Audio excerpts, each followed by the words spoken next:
조나단 에드워즈는 이것을 거짓된 확신이라고 해요. 거짓된 확신. 진짜 확신이 있어요. 진짜 확신은 뭐냐?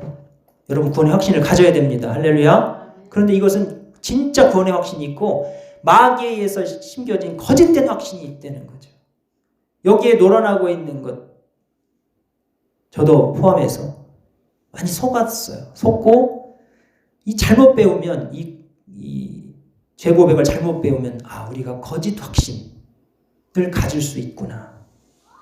이 구원의 확신도 우리가 잘못 갖고 살아가고 있는 사람들이 너무 많구나 라고 하는 것을 알게 됐어요. 여기 있는 분들도 한번 점검해 보셔야 돼요. 내가 갖고 있는 이 확신이 진짜 거짓 확신인지 진짜 확신인지, 사탄이 주는 확신인지 하나님이 주시는 확신인지 점검하셔야 돼요. 이 거짓 확신은 아무리 내가 하나님은 내 아버지야, 예수님은 나의 구원자라고 말한다 할지라도 이 거짓 확신을 갖고 있는 사람은 결국 지옥에 갈 수밖에 없다라고 말을 하고 있어요.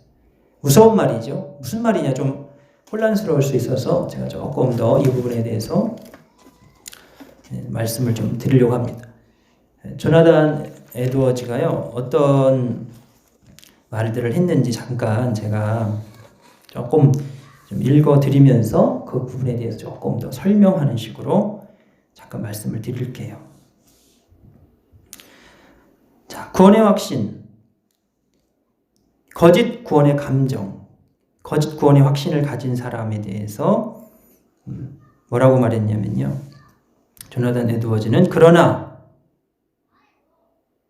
이와는 반대로 어떤 사람이 단지 자신은 확실히 구원을 받았다고 느끼고 있다는 이유만으로 그 사람이 구원받았다고 단정할 수 없습니다. 그러니까 이 사람이 나는 구원의 확신을 갖고 있어요 라고 한다고 해서 이 사람이 반드시 천국 간다 라고 말할 수 없다는 거예요. 그럼 말은 뭐예요? 지옥 갈 수도 있다는 거예요. 지옥 갈 수도 있다는 거죠. 왜 그러냐?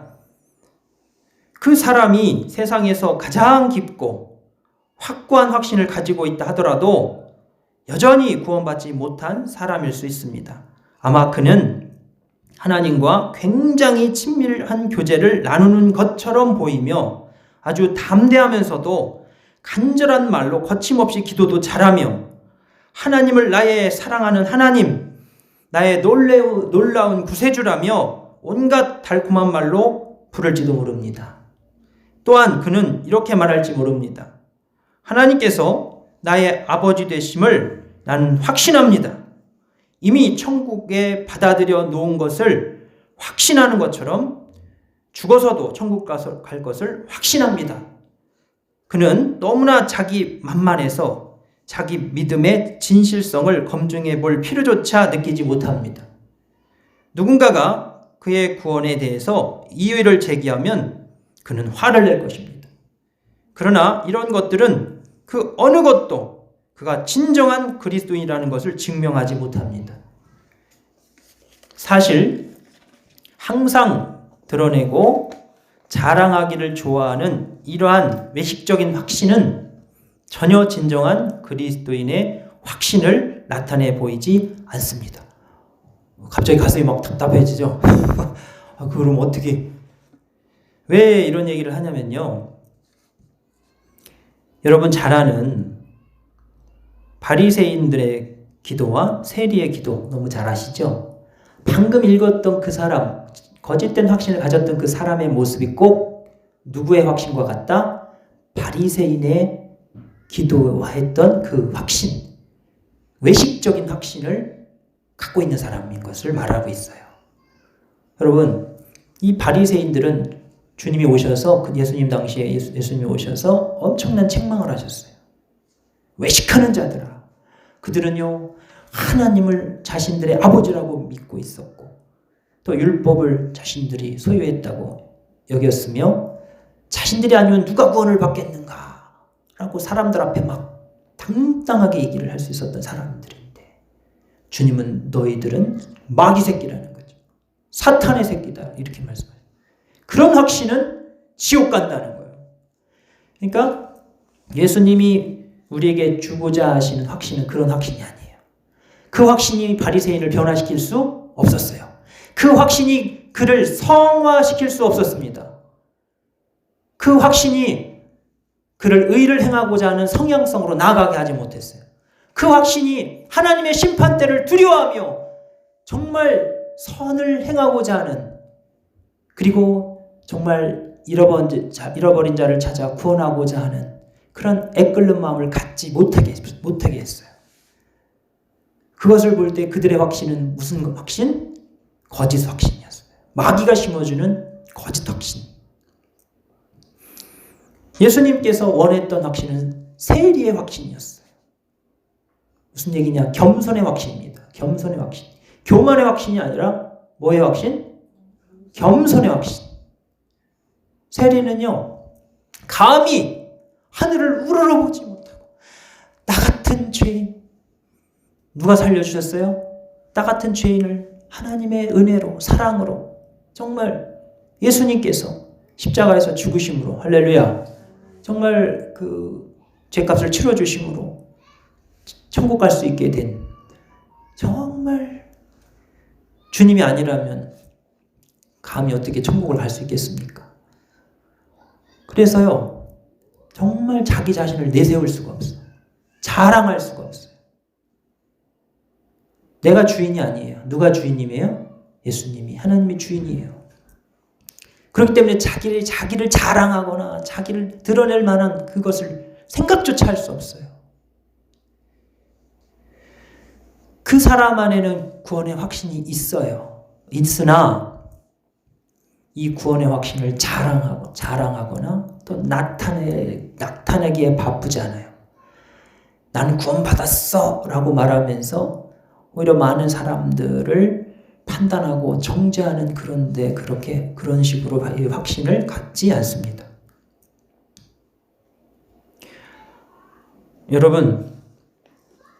여러분의 구원의 확신은 어떤 겁니까?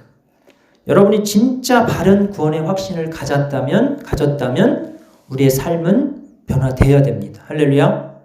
죄를 끊어야 됩니다. 바리새인들은 그 확신을 가졌으나 죄가 끊기지 않았어요. 죄를 져도 괜찮아요. 전혀 상관이 없어요. 그들의 구원에는.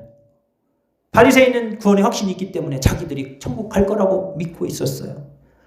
그러나 예수님이 우리에게 주시려고 하는 구원의 확신은 그런 게 아니에요. 오히려 세리와 같은 마음속에 어떤 변화를 나타내기를 원하세요. 할렐루야. 빛 가운데 그들이 자신의 모습을 보고 정말 철저히 회개하고 빛 안에 거하려고 하는 그런 몸부림이 있는 것이 바로 올바른 구원의 확신을 가진 자의 삶의 모습입니다. 그런데 내 안에 그런 모습이 없다면, 내 안에 그러한 변화하려고 하는 그런 몸부림이 없다면, 영원한 운명의 심각성을 알지 못한다면, 그리고 어느 순간 내가 그리스도의 심판대 앞에, 하나님의 심판대 앞에 선다는 사실을 전혀 인지하지 않고 있다면 그것은 거짓 확신일 수 있죠. 진정한 확신을 가진 사람은 주님 앞에 설 그날을 준비합니다. 할렐루야. 그것들을 위해서 처절하게 죄와 싸워요. 정말 마귀와의 싸움에서 정말 특별한, 아주 특심한 마음을 먹고 마귀와 싸우게 돼요. 오늘 본문으로 한번 가봅시다. 다시 오늘 본문 처음에 읽었던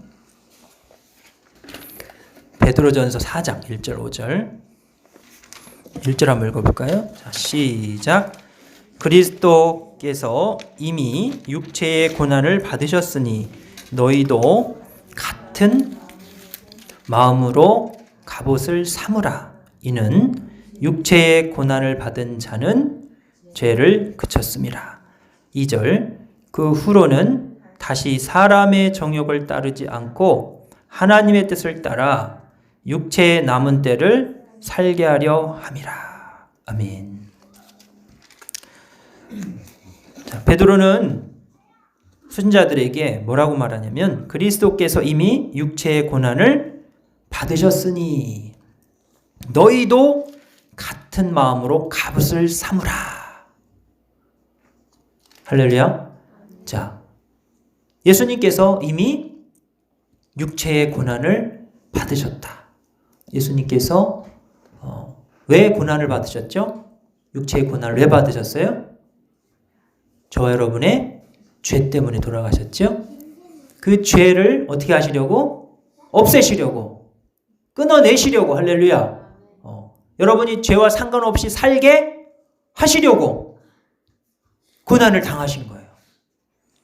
그 죄에 대한 주님의 태도, 그 고난 받으시고 십자가에서 죽으시고 모진 고난을 받으셨을 때 가지셨던 그 마음의 태도 있죠. 생각. 그것을 여러분이 품어야 된다고 말하고 있어요. 너희도 같은 마음으로 갑옷을 삼으라. 그 말은 예수님이 죄에 대해서 가지셨던 그 비장한 마음을 누가 품으라고요? 저 여러분이 똑같은 마음으로 품어야 된다는 거예요. 어땠을까요? 그 마음이. 피 흘리기까지 죄와 싸우라고 하셨어요. 할렐루야. 이 비장한 마음을 품어야 될 게 누구냐? 예수를 마음의 주인으로 모신 사람들이에요. 모시는 순간부터 그 주인님의 마음이 여러분에 들어와야 돼요. 할렐루야. 그 마음으로 갖고 사는 사람이 어떻게 그 죄를 그렇게 쉽게 용납할 수 있겠습니까? 우리가 너무 죄를 쉽게 말했고 또 너무 죄 고백을 너무 쉽게 가르쳤던, 저도 회개해야 되죠. 이 죄 고백은 안 쓰는 게 좋아요. 할렐루야. 너무 쉽게 우리가 죄 고백을 사용하고 있잖아요, 사실은. 근데 주님의 의도와는 조금 거리가 먼 것 같아요. 주님은 빛 가운데 여러분 행하기를 원하세요. 할렐루야. 그분과의 교제, 그때 빛 가운데 행할 때 교제가 이루어지는 거예요. 죄 고백은요, 교제가 끊어졌기 때문에 다시 그 교제를 이어주기 위해서 주님이 주신 선물이에요. 할렐루야. 그러나 그 죄 고백이 자칫 악용되는 것을 우리가 많이 보게 돼요. 이 죄 고백 때문에 여러분이 너무 느슨하게 죄와 싸우고 있어요. 죄에 대한 우리의 경각심과 예수의 그 죄와 싸우려고 했던, 십자가에 지기 전에 그 가지셨던 그 비장함, 그런 마음으로, 같은 마음으로 갑옷을 삼으라 그랬어요. 그 마음으로 이 갑옷을 삼으라는 건 전투에 임하는 자세를 가지라는 거예요. 그 마음으로 죄를 대할 때 예수 믿고 난 이후에 죄를 바라보는 시선이 바뀌어야 돼요. 할렐루야. 전에 죄를 즐겼던 성향성을 끊어버리고 이제는 새로운 주님이 나에게 주시는 그 마음을 이해하고, 할렐루야. 내 성향성이 의를 향하여 막 반응하고자 하는 그 성향성이 강해져야 돼요. 할렐루야. 그래야만 여러분이 이 죄 앞에서 쉽게 넘어지지 않을 수 있는데, 우리가 넘어지고 나서 회개하면 됐잖아 하는 마음이 없다고 말하는데 실제로는 있어요. 여러분 깊이 들여다보면 회개하면 된다는데, 용서해 주신다는데, 이번만 모르겠다. 이번만. 여러분, 이런 마음의 정도의 수준의 몸부림으로는 절대로 예수님이 우리에게 주고자 했던 삶을 영위할 수가 없어요. 빛 가운데 여러분 거할 수가 없어요. 빛 가운데 여러분 그 안에 머물러야 돼요. 할렐루야. 거기서 자꾸 나와서는 안 되는 거죠. 근데 우리는 자꾸 나왔다 들어갔다 나왔다 들어갔다. 일주일 죄고백 시간에는 꼭 한 번쯤 뭐래도 기도해야 될 것 같은, 안 하셔도 돼요. 할렐루야. 근데 죄를 져놓고 죄 없다고 그러면 돼요? 안 돼요? 그거는 거짓말이잖아요. 그런 사람은 회개해야 되는데, 근데 죄가 없는데 이번 주에 정말 성령께서 막 이끄시는 대로 막 내가 살았어요. 주님과 너무 행복한 시간을 보냈고요. 죄를 생각할 시간도 없었어. 너무 막 빛 가운데 있는 게 너무 행복해가지고, 이런 거구나. 너무 재밌다. 영생이 이런 거구나. 주님과의 교제가 이런 거구나. 막 주님이 느껴져요. 너무 막 그분의 사랑이 느껴지고, 그 십자가의 사랑이 너무 좋고. 그래갖고 죄 생각할 틈이 없었어. 그런 사람이 교회 와가지고 주여 우리 회개합시다 한다고 뭐래도 해야 되나? 그럴 필요는 없어요. 이 주일날 이렇게 회개기도 시간을 만들어 놓은 것은 정말 어떤 사람을 위한 거냐면 철저하게 죄와 싸우다가 할렐루야. 왜 전투에서 여러분 막 전쟁에서 우리 갑옷을 입고 막 싸우지, 막 철저히 죽을 각오를 하고 막 어떻게든 승리하려고 막 싸우잖아요. 막 죽을 각오를 하고 막 싸워요. 근데 생각지도 않게 어디서 못 본 데서 화살이 휙 날아가고 팍 박혔어. 그럴 때 이걸 빼고 치료해줘서 다시 싸우도록 해주는 게 제고복 아니겠습니까? 그렇게 생각하셔야지. 이 정도는 좀 된 것 같고 주를 위해 사는 이 정도면 잘 사는 것 같아. 뭐 딴 거 뭐 할 거 없나. 막 그렇게 하다가 순간 죄가 확 들어와가지고 아이고 힘들어 주님 용서해 주세요 하고 회개하는 거랑 정말 내가 막 주님 뜻대로 주님이 하라는 대로 이 죄에 대해서 주님 이렇게 싸우라고 했는데 내가 이제 예수 믿은 뒤부터는 더 이상 이후로는 다시는 그런 죄를 범하지 말라고 하셨고 이후로는 그런 삶을 사는 것이 마땅하지 않다고 말씀하셨어요. 그 얘기는 뭐예요? 예수 믿는 순간부터 우리는 죄를 이길 수 있다는 얘기. 할렐루야. 죄를 짓지 않고 살 수 있다는 얘기예요. 아멘. 그게 최고예요. 그걸 누리셔야 돼요. 그걸 해내야 됩니다. 할렐루야. 그걸 몸부림쳐서 잡아내야 돼요. 그리고 절대로 예수님 밖으로 또는 빛 밖으로 나가서는 안 돼요. 그런 싸움을 싸워내는 것이 우리의 성화하고 우리가 싸워야 할 싸움입니다. 할렐루야. 이 싸움은 지기 위한 싸움이 아니에요. 승리를 맛보기 위한 싸움이에요. 아멘.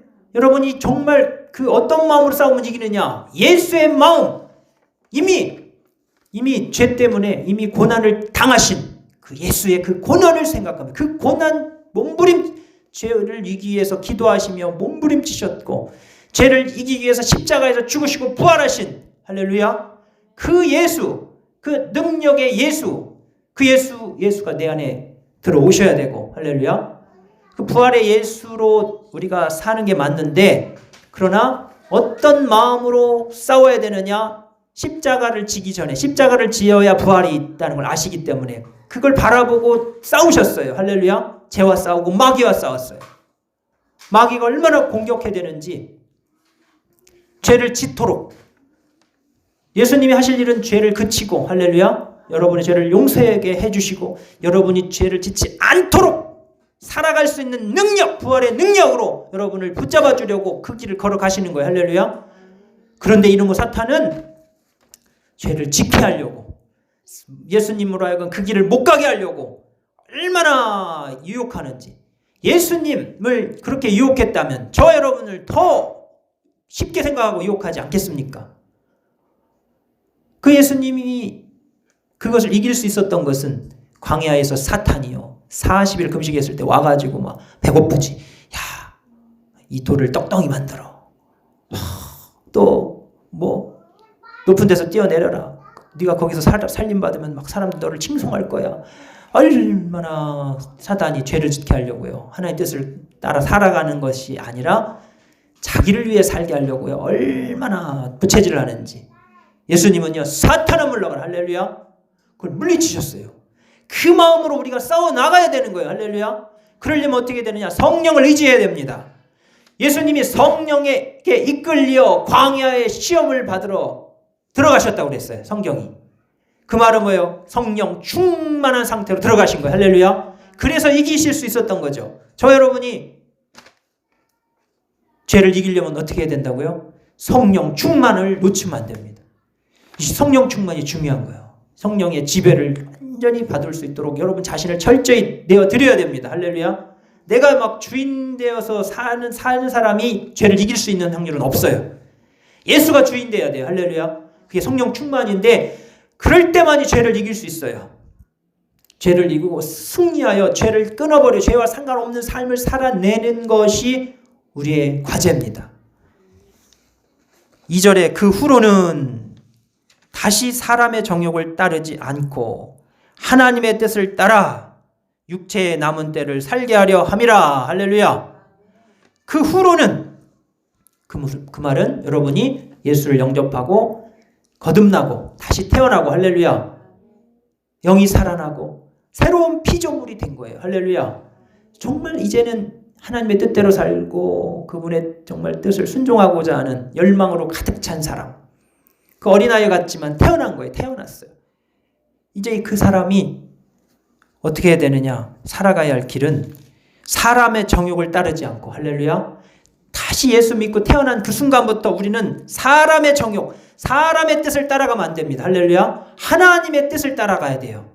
하나님의 뜻의 반대가 바로 사람의 정욕이에요. 지금 이 사람의 정욕을 따르지 않고 하나님의 뜻을 따라 육체의 남은 때를 살게 하려 함이라. 아멘. 여러분 이제 예수님께서 여러분 안에 들어오시고 여러분을 새로운 사람으로 만들어주신 것은 앞으로 이제는 남은 생애, 지금부터 남은 생애를 사람이나 나를 위해가 아니라 하나님의 뜻을 따라 육체의 남은 때를 살게 하려 합니다. 저 여러분 이제 남은 생애에 어떻게 살아야 되겠느냐? 죄를 끊어내야 됩니다. 할렐루야. 완전히 죄를 끊어버리고 그 안에서 빛 가운데 주님과 교제하세요. 그러한 삶을 살아내시는 저 여러분 되시기를 주의 이름으로 간절히 축원합니다. 기도합시다. 기도하겠습니다.